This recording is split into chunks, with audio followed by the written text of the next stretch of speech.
ချင်းနဲ့လို့ပြောထားပြီးသားနော်မချင်းနဲ့လို့ပြောထားပြီးသားနော်ဒါကလာလိုက်လာလိုက်လာလိုက်မေတ္တာရပ်ခံနော်မသိတဲ့လူမုံလို့မို့ဆရာမကြီးကိုမေတ္တာရပ်ခံတယ်နော်တော့မသိတဲ့လူလည်းမဟုတ်ဘူးမသိဘူးမသိဘူးနားတော့မသိဘူးအောင်နေပြန်ဆရာမကြီးကိုကျွန်တော်တို့သိတယ်နော်အားကြောင့်မို့ဆရာမကြီးမေတ္တာရပ်ခံချင်းနဲ့လို့ပြောနေနော်ချင်းနဲ့လို့ပြောနေနော်ဆရာမကြီးအဲ့လိုနဲ့ပြောနေနော်ချင်းနဲ့လို့ပြောနေနော်ဆရာမကြီးကျွန်တော်ကအကောင်းမှန်ပြောပြီးကျင့်ထုတ်ဥပဒေနဲ့ညီဆရာမကြီးဒီတော့ကျင့်ထုတ်ဥပဒေနဲ့ပါဖားလို့လဲဆောင်လို့တော့မလိမ့်ဆောင်ငါ့ကိုပတ်ပြခိုင်းတယ်နော်ကျွန်တော်လည်းဒီလိုပြရဟာကျွန်တော်လာမပြောနဲ့အခုကျွန်တော်ပြောအဲ့အမှုကျွန်တော်ပြောနေတာကြည့်နော်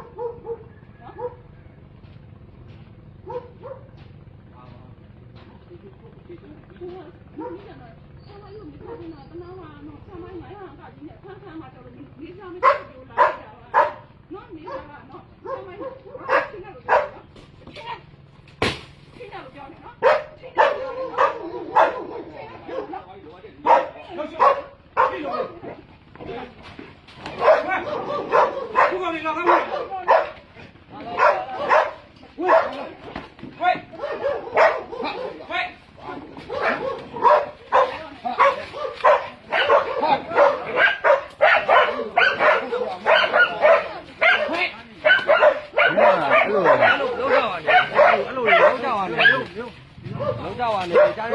တဲ့မှာဟုတ်တော့အမကားလို့မလုပ်တော့ဘူးတော့ဘူးဘောကတော့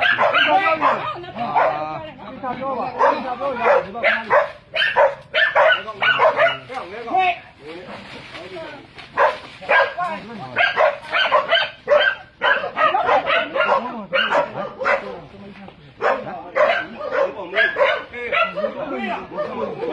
လောဘောခဏလေးစကားပြောနေပါလားခဏလေးဘာခွေးတွေကိုကားလို့